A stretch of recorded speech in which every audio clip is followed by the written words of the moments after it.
Hello friends, నమస్తే. బాగున్నారా? మనం ఈరోజు టెట్ డిఎస్సికి సంబంధించినటువంటి తెలుగు సబ్జెక్ట్లోని వ్యాకరణ అంశాలలో భాషాంశాలు అనే టాపిక్లో మనము దేని గురించి తెలుసుకోబోతున్నాము? భాషా భాగాల గురించి మనము తెలుసుకోబోతున్నాం. భాషా భాగాలు, భాషా భాగములు అంటే భాష యందలి భాగములను భాషా భాగాలు అంటారు. భాష యందలి భాగములు అంటే భాషలో ఉన్నటువంటి భాగాలు. అంటే మనం మాట్లాడేటువంటి భాషలో కర్త, కర్మ, క్రియ, అదేవిధంగా నామవాచకము, క్రియలు, సర్వనామాలు, విశేషణము అనేటువంటి అంశములు రకరకాలుగా ఉంటాయి. వాటిలో మనం ఇప్పుడు భాషా భాగములలో మొదటిదైనటువంటి నామవాచకము గురించి చర్చించుకుందాం. నామవాచకం. ఈ యొక్క నామవాచకము తర్వాత సర్వనామము, విశేషణము, క్రియ అనేటువంటి అంశాలు మనకు ప్రైమరీ తరగతిలోనే అంటే 4-5 తరగతుల్లోనే మనకు పరిచయం చేయడం జరిగింది. ఈ యొక్క సబ్జెక్టుకు సంబంధించినటువంటి అన్ని అంశాలను మనము క్షుణ్ణంగా తెలుసుకునే ప్రయత్నం చేద్దాము. ఈ వీడియోను పూర్తిగా చూడండి ఫ్రెండ్స్. ఓకే, ఇప్పుడు నామవాచకం అంటే ఏమిటి? నామవాచకము అంటే నామము అంటే పేర్లను గురించి చెప్పేదానిని నామవాచకము అంటారు. నామవాచకం అంటే ఏమిటి? పేర్లను చెప్పేదానిని నామవాచకము అంటారు. ఈ యొక్క పేర్లు ఏవి ఉంటాయి? స్థలముల పేర్లు, వస్తువుల పేర్లు, తర్వాత మనుషుల పేర్లు, జంతువుల పేర్లు, ఇలా రకరకాలైనటువంటి పేర్లను చెప్పేదాన్ని మనము నామవాచకం అంటాము. నామవాచకానికి మరొక పేరు విశేష్యము. నామవాచకాన్ని ఇంకా ఏమంటారు? విశేష్యము అని అంటారు. ఈ యొక్క నామవాచకాన్ని కొన్ని రకములుగా విభజించడం జరిగింది. అవేమిటో మనము ఒకసారి రాసుకొని దాని గురించి మనము ఒక్కొక్క దాని గురించి తర్వాత తెలుసుకుందాం. ఇందులో మొదటగా సంజ్ఞానామవాచకం. సంజ్ఞానామవాచకం తర్వాత జాతినామవాచకం, తర్వాత గుణనామవాచకం. సంజ్ఞానామవాచకం, జాతినామవాచకం, గుణనామవాచకం, ద్రవ్యనామవాచకం, క్రియానామవాచకం,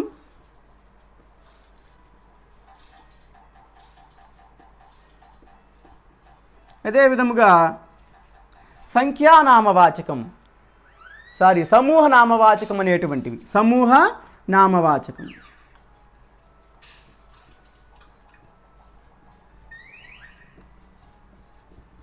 చూడండి ఫ్రెండ్స్, నామవాచకములో ఉన్నటువంటి రకాలు. నామవాచకం అంటే పేర్లను తెలిపేది నామవాచకం అంటాము. అందులో స్థలాల పేర్లు, వ్యక్తుల పేర్లు, వస్తువుల పేర్లు, జంతువుల పేర్లు ఈ విధంగా ఉంటాయి. నామవాచకానికే మరొక పేరు విశేష్యము. నామవాచకాన్ని విశేష్యమని అంటారు. ఇందులో ఇప్పుడు మనం మొట్టమొదటిగా సంజ్ఞానామవాచకం గురించి మనం తెలుసుకుందాం. సంజ్ఞ అంటే గుర్తు. సంజ్ఞ అంటే అర్థము గుర్తు. గుర్తును గురించి తెలియజేసే ప్రత్యేకముగా వ్యక్తులు మరియు స్థలాల గురించి తెలియజేసేటువంటి నామవాచకాన్ని సంజ్ఞానామవాచకము అంటారు. వ్యక్తులు మరియు స్థలాలు ప్రత్యేకముగా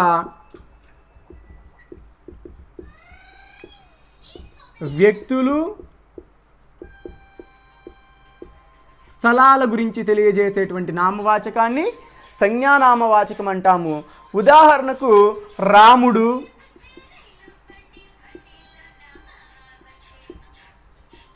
సీత, తిరుపతి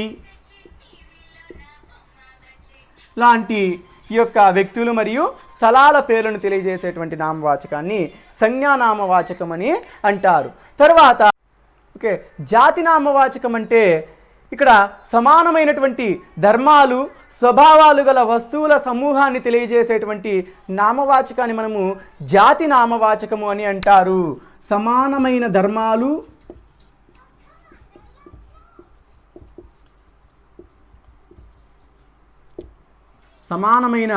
ధర్మాలు,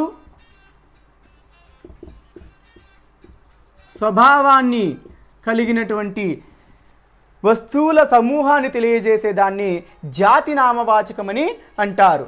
ఇది సమాన లేదా ఒకే లక్షణాలను కలిగి ఉంటుంది. ఉదాహరణకు మనము చూసినట్లయితే గనక ఫ్రెండ్స్, గోవు, పులి, బాలిక, బాలుడు, విద్యార్థి, ఉపాధ్యాయుడు, ఈ విధముగా ఒకే రకమైనటువంటి సమాన ధర్మాలను కలిగినటువంటి ఉపాధ్యాయులందరూ కూడా ఏం చేస్తారు? విద్యార్థులకు అనేక విషయాలను బోధిస్తారు. విద్యార్థి అంటే విద్యను నేర్చుకుంటూ ఉంటాడు.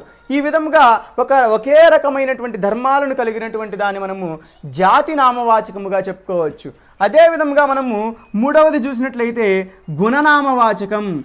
గుణనామవాచకము అంటే, గుణము అంటే ఏమిటి? స్వభావం. గుణము అంటే స్వభావము.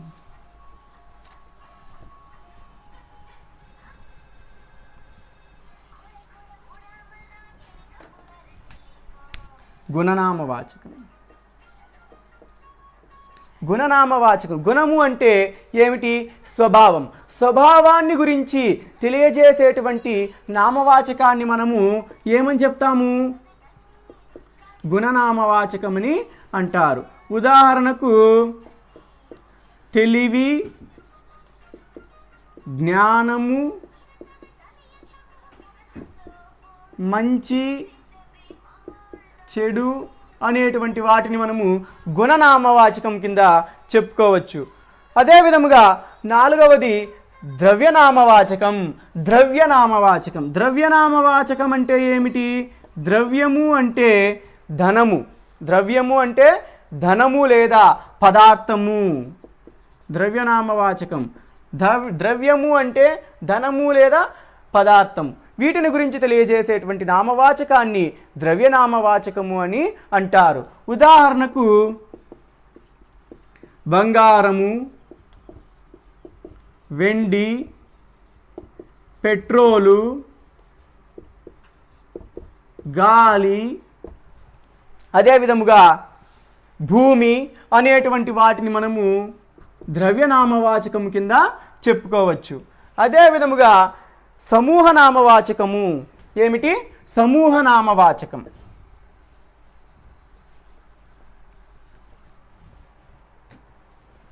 సమూహనామవాచకం. సమూహనామవాచకము అంటే సముదాయము, అంటే కొన్ని వస్తువుల సముదాయము లేదా గుంపు లేదా కొన్ని వస్తువుల యొక్క సమూహాన్ని గురించి తెలియజేసేటువంటి దాన్ని సమూహనామవాచకమని అంటారు. సముదాయము లేదా గుంపు లేదా కొన్ని వస్తువుల సమూహాన్ని గురించి, కొన్ని వస్తువుల సమూహాన్ని గురించి తెలియజేసేటువంటి నామవాచకాన్ని మనం ఏమని పిలుస్తాము? సమూహ నామవాచకమని అంటారు. ఈ యొక్క సమూహ నామవాచకానికి మనము ఉదాహరణలుగా చూసినట్లయితే చూడండి, గుంపు, సమూహము, గెల, తండా, సంఘం, అదేవిధముగా మంద. ఈ విధంగా కొన్ని వస్తువులు లేదా కొంతమంది మనుషులు, అదేవిధముగా కొన్ని పండ్లు, ఇవన్నీ కలిసి ఉన్నటువంటి ఈ యొక్క సమూహాన్ని మనము ఏమని చెప్తాం? సమూహ నామవాచకమని అంటారు. గుత్తి,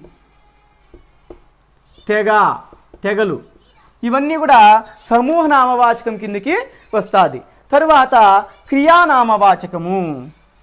తర్వాతది ఏమిటి? క్రియానామవాచకం. క్రియానామవాచకం. క్రియానామవాచకము అంటే ఏమిటి?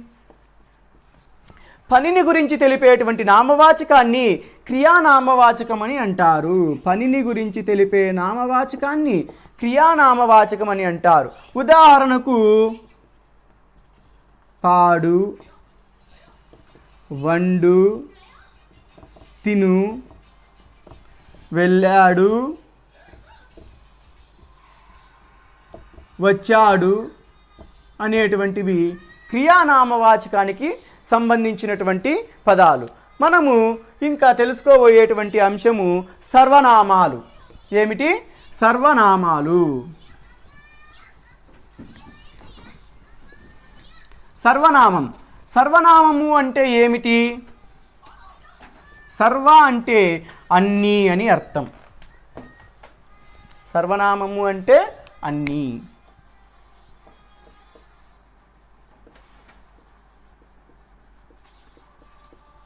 అన్నీ అనేటువంటి శబ్దాన్ని కలిగి ఉంటుంది.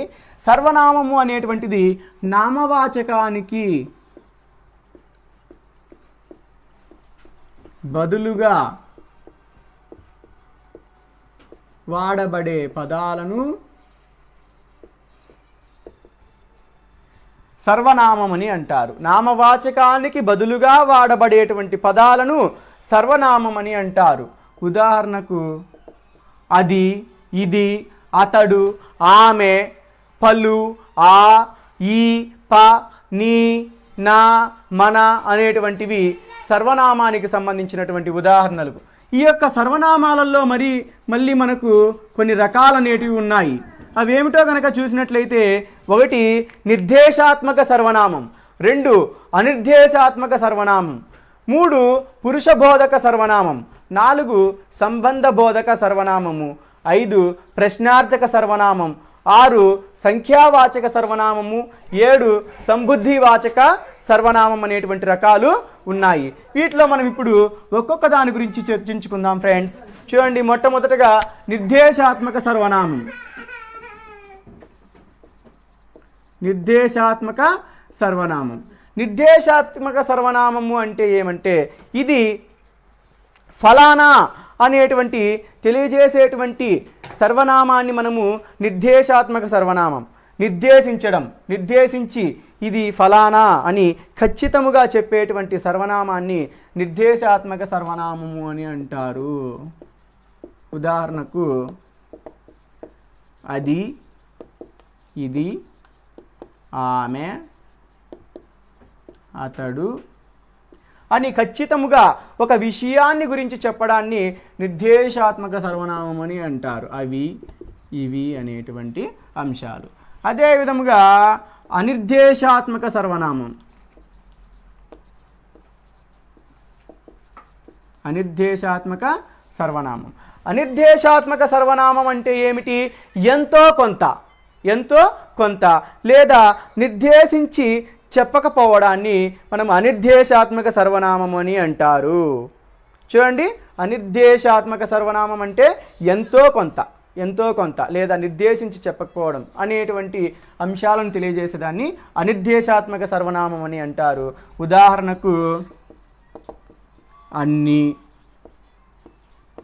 ఇన్ని, అంత, కొంత అనేటువంటివి అనిర్దేశాత్మక సర్వనామానికి సంబంధించినటువంటి అంశాలు. తర్వాత పురుషబోధక సర్వనామము. పురుషబోధక సర్వనామం. పురుషబోధక సర్వనామం అంటే చూద్దాం.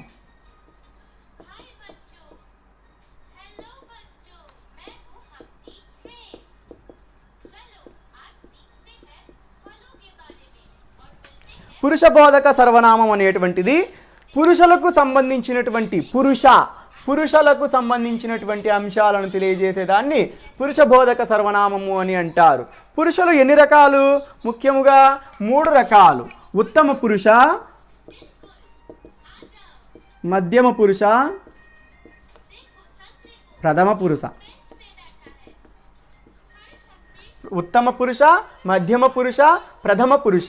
ఈ విధముగా ఉత్తమ, మధ్యమ, ప్రథమ పురుషులకు సంబంధించినటువంటి సర్వనామాలను మనము పురుషబోధక సర్వనామాలు అని అంటారు. ఇక్కడ తానుత్తమ, ఎదుట మధ్యమ, ఎవరో ప్రథమ. తాను ఉత్తమ, ఎదుటగా ఉన్నటువంటిది మధ్యమ, ఎక్కడో ఉన్నటువంటిది ఎవరో ప్రథమ అనేటువంటి అంశాలను తెలియజేస్తుంది. ఇక్కడ ఉత్తమ పురుషులో ఏముంటాయి? నేను, మేము. అంటే మనం ఉన్నటువంటిది ఉత్తమ పురుష. అదే విధముగా ఎదుటివారి గురించి చెప్పేటువంటిది నీవు, మీరు అనేటువంటి అంశాలను గురించి చెప్పేటువంటిది ఏమిటి? మధ్యమ పురుష. అదే విధముగా ప్రథమ పురుష. ప్రథమ పురుష అంటే ఎవరో ప్రథమ, ఎక్కడో దూరంగా ఉన్నటువంటి వాళ్ళ గురించి, అంటే వారు, తర్వాత రాముడు, తర్వాత అది అనేటువంటివి ప్రథమ పురుషకు సంబంధించినటువంటి అంశాలు. ఈ యొక్క ప్రథమ పురుషనే మనము అధమ పురుష, అధమ పురుష మరియు అన్య పురుష అని కూడా చెప్పడం జరుగుతుంది. ఈ యొక్క ఉత్తమ పురుష, మధ్యమ పురుష, ప్రథమ పురుషులకు సంబంధించినటువంటి అంశాలను తెలియజేసే దానిని మనము పురుష బోధక సర్వనామం అని అంటారు. తరువాత వచ్చేసి సంబంధ బోధక సర్వనామం. సంబంధ బోధక సర్వనామం. సంబంధ బోధక సర్వనామం అంటే సంబంధం ఉండేటువంటి అర్థాన్ని తెలియజేసేదాన్ని సంబంధ బోధక సర్వనామం అని అంటారు. సంబంధ బోధక సర్వనామం అంటే సంబంధాన్ని గురించి తెలియజేసేది, సంబంధాన్ని తెలియజేసేటువంటి సర్వనామాన్ని మనము సంబంధ బోధక సర్వనామం అంటారు. అంటే ఇక్కడ చూడండి, ప్రశ్నార్థక సర్వనామంతో, ప్రశ్నార్థక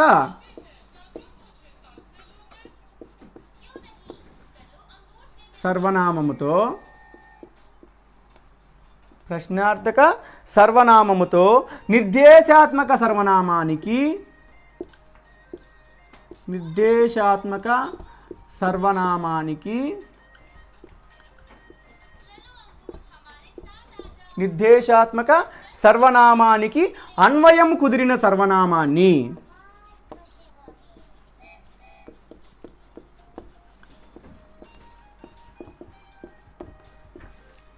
ప్రశ్నార్థక సర్వనామముతో నిర్దేశాత్మక సర్వనామానికి అన్వయము కుదిరినటువంటి సర్వనామాన్ని మనము ఏమని పిలుస్తాము? సంబంధ బోధక సర్వనామం అని అంటారు. ఉదాహరణకు మనం చూసినట్లయితే, ఏది విన్నావో అది చెప్పు, ఏది విన్నావో అది చెప్పు. తర్వాత, ఈ పని ఎవడు చేశాడో వాడే దోషి. ఈ పని ఎవడు చేశాడో వాడే దోషి అనేటువంటిది సంబంధ బోధక సర్వనామాన్ని తెలియజేస్తుంది. చూడండి, ఇక్కడ ఏది అది, తర్వాత ఈ పనిని ఎవడు వాడు అనేటువంటివి సంబంధాన్ని తెలియజేస్తూ ఉన్నాయి. ఇక్కడ చూసినట్లయితే ఏది ఎవడు అనేటువంటిది ప్రశ్నార్థక సర్వనామాలు, అది వాడు అనేటువంటివి నిర్దేశాత్మక సర్వనామాలు. ఈ రెండింటికి మధ్య కుదిరినటువంటి అన్వయాన్ని తెలియజేసేటువంటిదే సంబంధ బోధక సర్వనామము. అదేవిధంగా ఇప్పుడు మనము చెప్పుకోవాల్సింది ఏమిటి? ప్రశ్నార్థక సర్వనామం. ఏమిటి? ప్రశ్నార్థక సర్వనామము.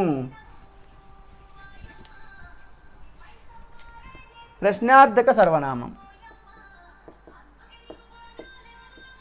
ప్రశ్నార్థక సర్వనామము అంటే ప్రశ్నించడానికి వాడే సర్వనామాన్ని ప్రశ్నార్థక సర్వనామం అంటారు. ఉదాహరణకు, ఎవరు, ఎందుకు, ఎలా, ఈ విధముగా మనకు క్వశ్చన్ మార్కుతో కూడినటువంటి ప్రశ్నార్థకం గుర్తుతో కూడినటువంటి సర్వనామాలను మనం ప్రశ్నార్థక సర్వనామాలనేసి చెప్పడం జరుగుతుంది. తర్వాత సంఖ్యావాచక సర్వనామాలు. సంఖ్యావాచక సర్వనామాలు.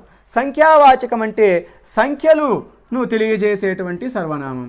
సంఖ్యలను తెలియజేసేటువంటి సర్వనామాన్ని సంఖ్యావాచక సర్వనామం అంటారు. ఉదాహరణకు, ఇద్దరున్న చోటికి పలువురు వచ్చారు. ఇద్దరున్న చోటికి పలువురు వచ్చారు. తర్వాత ఒక నియమము అనేటువంటిది. తర్వాత అతడు ఒక్కడే కానీ 1000 ఏనుగుల బలవంతుడు. చూడండి, అతడు ఒక్కడే కానీ 1000 ఏనుగుల బలవంతుడు. చూసినట్లయితే ఇందులో ఒక్కడు 1000 అనేటువంటివి సంఖ్యావాచక సర్వనామాలు. ఇద్దరున్న చోటికి పలువురు వచ్చారు. ఇందులో ఇద్దరు పలువురు అనేటువంటిది సంఖ్యావాచకాలు. ఒక నియమము, ఇందులో ఒక అనేటువంటిది సంఖ్యావాచకం. తర్వాత సంబుద్ధివాచక సర్వనామం. సంబుద్ధి, సంబుద్ధివాచక సర్వనామం. సంబుద్ధి అంటే సంబోధన. సంబోధనా స్థానములో, సంబోధన అంటే ఎవరినైనా మనము మాట్లాడడానికి సంబోధిస్తూ మాట్లాడతాం కదా, ఆ యొక్క సంబోధనా స్థానంలో నామవాచకానికి వాళ్ళ యొక్క పేర్లకు బదులుగా మనం వాడేటువంటి సర్వనామాన్ని సంబుద్ధివాచక సర్వనామం అని అంటారు. ఉదాహరణకు ఏమండి ఎప్పుడు వచ్చారు, ఏమండి ఎప్పుడు వచ్చారు. ఇందులో ఏమండి అనేటువంటిది సంబుద్ధివాచక సర్వనామంగా మనం చెప్పడం జరుగుతుంది. ఇప్పుడు మనము భాషా భాగాలలో మూడవదైనటువంటి విశేషణం గురించి చర్చించుకుందాం. విశేషణము అంటే నామవాచకములు మరియు సర్వనామముల యొక్క గుణాన్ని, లక్షణాన్ని తెలియజేసేదాన్ని విశేషణము అని అంటారు. నామవాచకాలు మరియు సర్వనామముల యొక్క గుణాన్ని లేదా లక్షణాన్ని తెలియజేసేటువంటి దాన్ని విశేషణమని అంటారు. ఈ విశేషణం గురించి ప్రౌఢ వ్యాకర్త బహుజనాపల్లి సీతారామాచార్యులు గారు ఏమన్నారంటే, జాత్యాది భేదము చేత, జాత్యాది భేదము చేత విశేషణం షడ్విధంబు అని పేర్కొనడం జరిగింది. అంటే విశేషణం అనేటువంటిది ఎన్ని రకములుగా ఉంటుంది? షడ్విధాలు, 6 రకములుగా ఉంటుంది. ఎన్ని రకాలు? 6 రకాలుగా ఉంటుంది. అవి: ఒకటి సంజ్ఞాప్రయుక్త విశేషణం, 2 జాతి ప్రయుక్త విశేషణం, 3 ద్రవ్య ప్రయుక్త విశేషణం, 4 గుణప్రయుక్త విశేషణం, 5 క్రియాప్రయుక్త విశేషణం, 6 సంఖ్యాప్రయుక్త విశేషణం. ఈ విధముగా విశేషణం అనేటువంటిది 6 రకములుగా ఉంటుంది. ఇందులో మనకు మొదటిది సంజ్ఞాప్రయుక్త విశేషణం. సంజ్ఞాప్రయుక్త విశేషణం. సంజ్ఞ అనగా గుర్తు, గుర్తును విశేషణముగా కలిగినటువంటి దానిని మనము సంజ్ఞాప్రయుక్త విశేషణముగా చెప్పవచ్చు. గుర్తును విశేషణముగా కలిగినటువంటి దానిని సంజ్ఞాప్రయుక్త విశేషణమని అంటారు. ఉదాహరణకు ఆమె దేవదత్తుని భార్య, ఆమె దశరథుని కోడలు, నేను ప్రభుత్వ ఉద్యోగిని. ఇందులో దేవదత్తుని, దశరథుని, ప్రభుత్వ అనేటువంటివి సంజ్ఞలు, గుర్తును కలిగి ఉన్నాయి కాబట్టి వీటిని సంజ్ఞావాచకాలుగా కలిగి ఉన్నాయి కాబట్టి వీటిని సంజ్ఞాప్రయుక్త విశేషణమని అంటారు. ఇప్పుడు జాతి ప్రయుక్త విశేషణం. జాతి ప్రయుక్త విశేషణం ఒక జాతి నామవాచకం అనేటువంటిది విశేషణముగా ప్రయుక్తమైతే దానిని జాతి ప్రయుక్త విశేషణమని అంటారు. అంటే ఒక జాతి నామవాచకం విశేషణముగా ప్రయుక్తమైతే దానిని జాతి ప్రయుక్త విశేషణం అంటారు. ఉదాహరణకు అతడు బ్రాహ్మణుడు, అతడు క్షత్రియుడు. ఇందులో బ్రాహ్మణుడు, క్షత్రియుడు అనేటువంటివి వారి యొక్క జాతి ధర్మాలను తెలియజేస్తూ ఉన్నాయి కాబట్టి దీనిని జాతి ప్రయుక్త విశేషణమని చెప్పవచ్చు. బ్రాహ్మణుడు బ్రాహ్మణత్వం చేస్తాడు, అతని యొక్క జాతి యొక్క ధర్మాలను తెలియజేస్తుంది కాబట్టి ఇది జాతి ప్రయుక్త విశేషణమని అంటారు. అదే విధముగా ద్రవ్య ప్రయుక్త నామవాచకం, ద్రవ్య ప్రయుక్త విశేషణం. ద్రవ్య ప్రయుక్త విశేషణం అంటే ద్రవ్యము అనగా పదార్థము లేదా ద్రవ్యము అనగా అర్థము పదార్థము లేదా ధనము.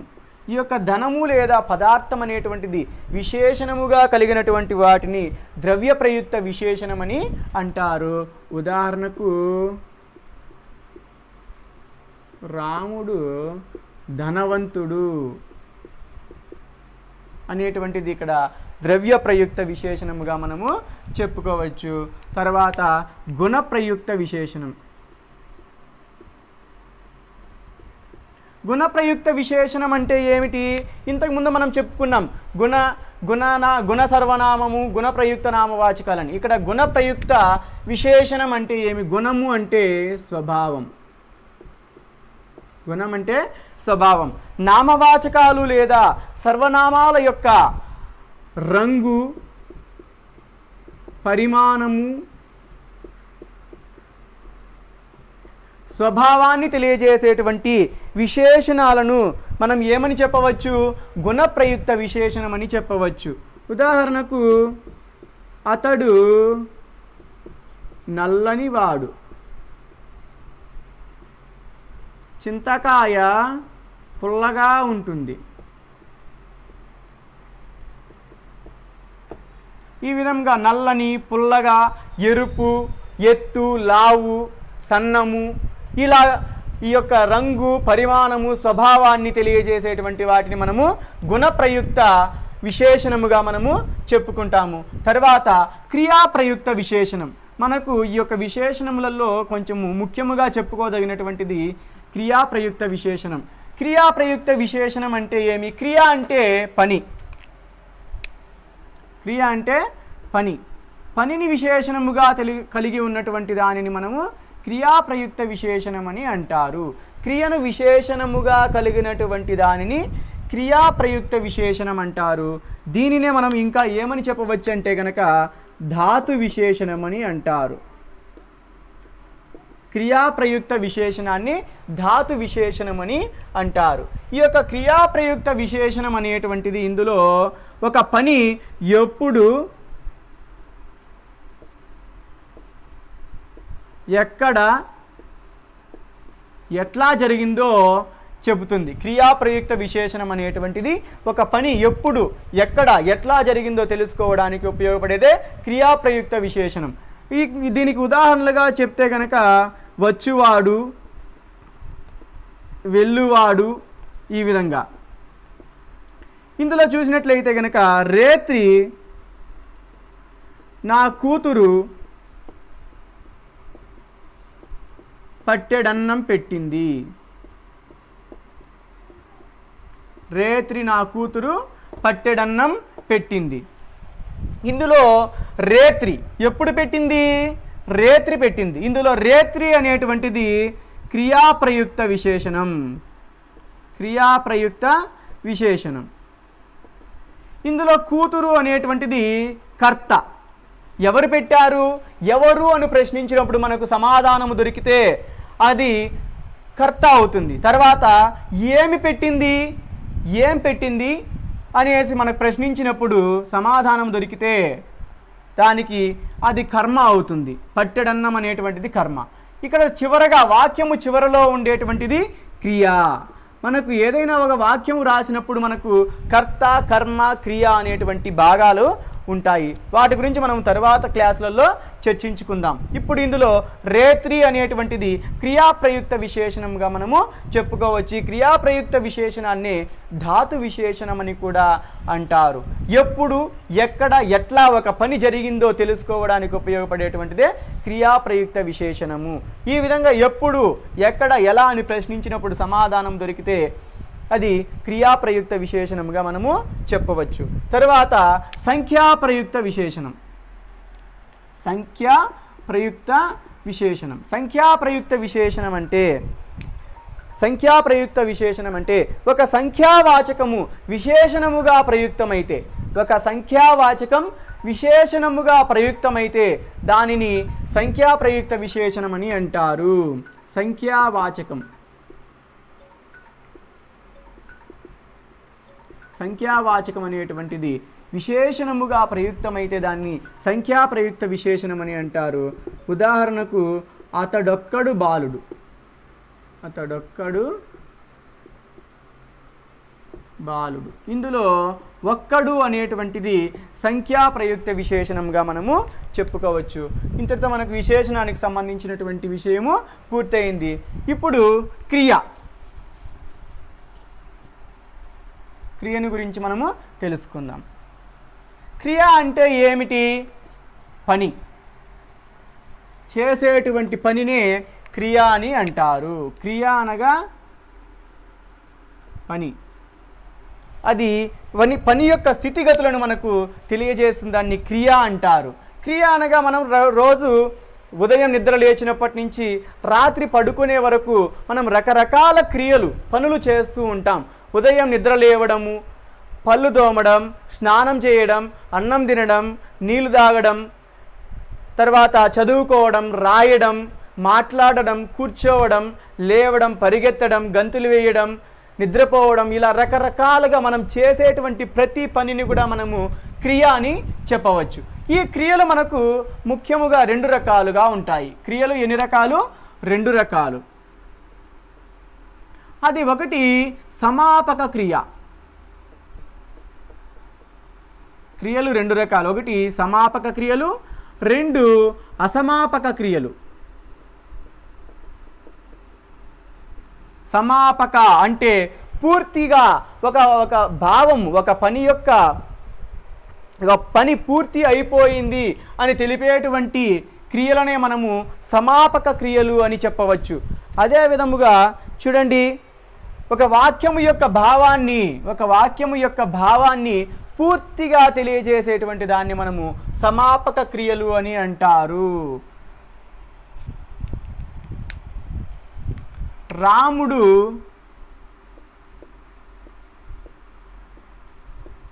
అడవికి వెళ్ళి కట్టెలు కొట్టాడు.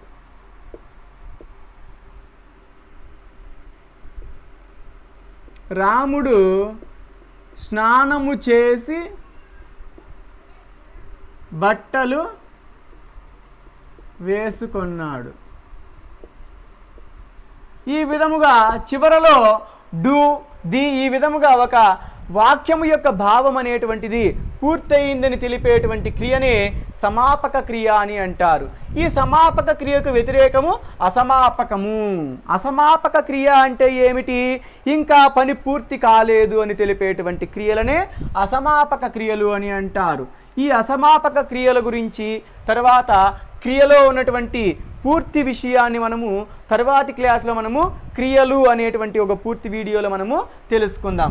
సమాపక క్రియలు, అసమాపక క్రియలు. ఈ అసమాపక క్రియలలో క్వార్థము, శత్రర్థకం, వ్యతిరేక క్వార్థము, తుమున్నర్థకము, అనంతర్యార్థకము, అప్యర్థకము, ఛేదర్థకం అనేటువంటి రకాలున్నాయి. వాటిని గురించి మనము తర్వాత క్లాస్లో తెలుసుకుందాము.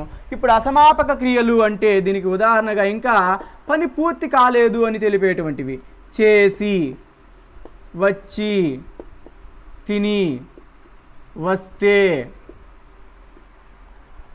రాయడు,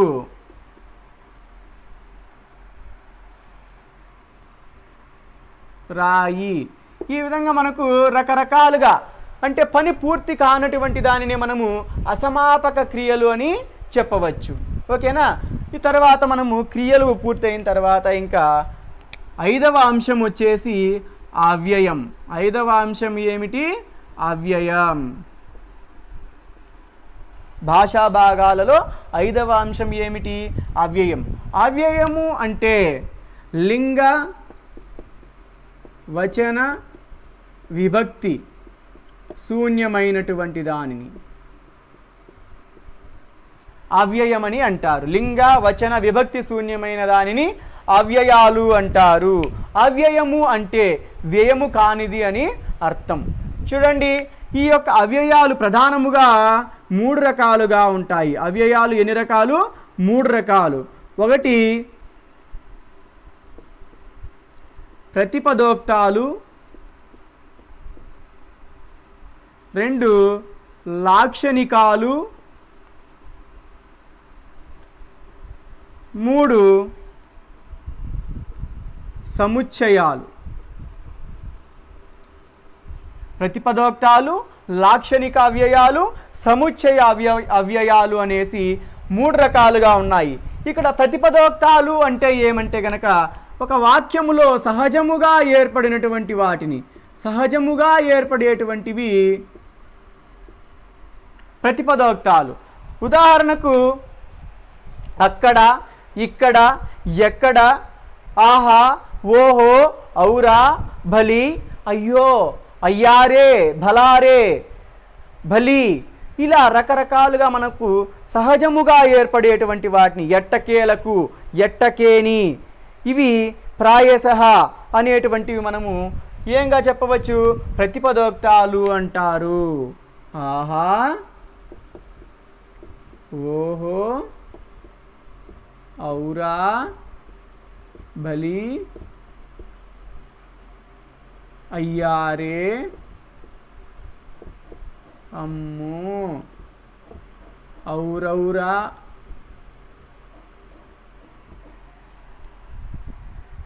ఔరౌరా, అక్కడ, ఎక్కడ, ఇక్కడ, ఎట్టకేలకు, ఈ విధముగా సహజముగా ఏర్పడే వాటిని మనము ప్రతిపదోక్తాలని అంటారు. లాక్షణికాలు, లాక్షణికము అంటే శాస్త్రం. లాక్షణికము అంటే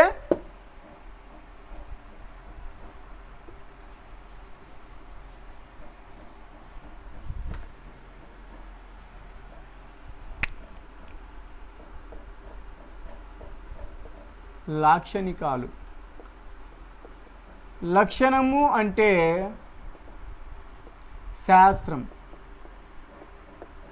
శాస్త్రము ఆధారముగా ఏర్పడినటువంటి వాటిని లాక్షణిక అవ్యయాలు అని అంటారు. శాస్త్రం అంటే వ్యాకరణ శాస్త్రము ఆధారముగా ఏర్పడినటువంటి వాటిని లాక్షణిక అవ్యయాలు అని అంటారు. అందుకు మనం లాక్షణికాలుగా వేటిని చెప్పవచ్చు? అసమాపక క్రియలన్నీ, అసమాపక క్రియలన్నీ లాక్షణికాలే. అసమాపక క్రియలన్నీ కూడా అంటే ఇంకా పని పూర్తి కాలేదు అని చెప్పేటువంటి క్రియలన్నీ కూడా అసమాపక క్రియలే. ఈ అసమాపక క్రియలన్నీ కూడా మనకు దేని కిందికి వస్తాయి? లాక్షణికముల కిందికి వస్తాయి. ఉదాహరణకు చేసి, తిని, వండి, వెళ్ళి, వచ్చి, రాసి, గీసి, వస్తే, ఈ విధముగా పని పూర్తి కానటువంటి అసమాపక క్రియలన్నీ కూడా లాక్షణికాలే. ఈ లాక్షణికాలన్నీ శాస్త్రం, వ్యాకరణ శాస్త్రము ఆధారముగా ఏర్పడేటువంటి వాటిని మనము లాక్షణికాలని అంటారు. తర్వాత సముచ్చయాలు. సముచ్చయాలు యు నులను సముచ్చయాలని అంటారు. యు ను లను సముచ్చయ అవ్యయాలు అని అంటారు. యూనులను సముచ్చయాలని అంటారు. ఉదాహరణకు చూసినట్లయితే గనక రాముడును హరియు వచ్చారు. రాముడును హరియు వచ్చారు.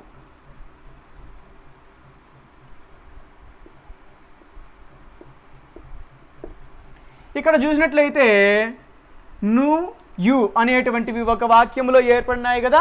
దీంట్లో మనం చూసినట్లయితే ఉకారాంతముల మీద,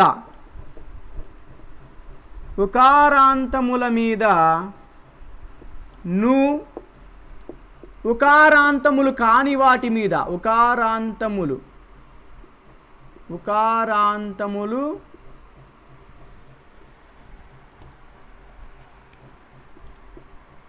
ఉకారాంతములు కాని వాటి మీద యు అనేటువంటివి ఏర్పడతాయి. చూడండి, ఇక్కడ రాముడును, డు అనేటువంటిది ఉకారాంత శబ్దం. ఉకారాంతముల పక్కన ఏం ఏర్పడింది? ను ఏర్పడింది. అదేవిధంగా ఉకారాంతములు కానటువంటివి రి, ఇక్కడ హరి, హరిలో ఏముంది ఈ ఉంది. ఇట్లా ఉకారాంతము ఊ అనేటువంటి శబ్దము కాని వాటి పక్కన యు అనేటువంటివి ఏర్పడతాయి. వీటినే సముచ్చయ అవ్యయాలు అని అంటారు. యూనులను సముచ్చయ అవ్యయాలనేసి చెప్పుకోవచ్చు. ఈ విధంగా ఇంకా వీటికి ఉదాహరణలు చూసినట్లయితే గనక నీవును, మరియును, ఇంకా నాదియు, నాదియు అనేటువంటివి మనము సముచ్చయ అవ్యయాలకు ఉదాహరణగా చెప్పుకోవచ్చు. ఇంకా ఇప్పుడు మనకు ఇంతటితో భాషా భాగములకు సంబంధించినటువంటి నామవాచకము, సర్వనామము, విశేషణము, క్రియ, అవ్యయాలు వీటిలో ఉన్నటువంటి రకాలు అనేటివి పూర్తయినాయి. ఫ్రెండ్స్, మీకు గనక ఈ వీడియో నచ్చినట్లయితే లైక్ చేయండి, షేర్ చేయండి, సబ్స్క్రైబ్ చేయండి. ఇంకా వచ్చేసి మనం తర్వాత వీడియోలో క్రియలకు సంబంధించి అకర్మక క్రియలు, సకర్మక క్రియలు, క్రియాసహిత వాక్యాలు, క్రియారహిత వాక్యాలు, తర్వాత సమాపక క్రియలు, అసమాపక క్రియలు అనేటువంటివి క్రియలకు సంబంధించినటువంటి పూర్తి విషయాన్ని మనము చర్చించుకుందాం. Friends, thank you.